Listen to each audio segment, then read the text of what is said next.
A verdade é que eu creo que foi unha reunión proveitosa. O grupo de traballo, hoxe puidemos, por unha parte,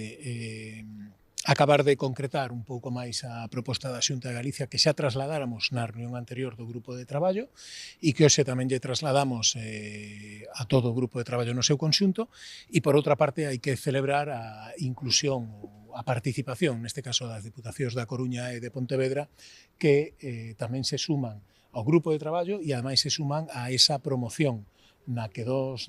nós lle demandamos no ese momento e a reunimos e lle propuxemos que traballáramos conxuntamente para que ese incentivo institucional do que fala a ENA faga moito máis atractivo o establecemento dun novo destino en cada un dos aeroportos galegos. Polo tanto, vamos a traballar coa proposta que temos en riba da mesa. Hai reunións de traballo con distintas aerolíneas programadas no mesmo mes de maio e tamén máis adiante, e esperemos que pouco a pouco ese traballo constante, pero sobre todo un traballo no que todos queremos sumar e traballar conxuntamente, empece a dar os seus frutos máis temprano que tarde.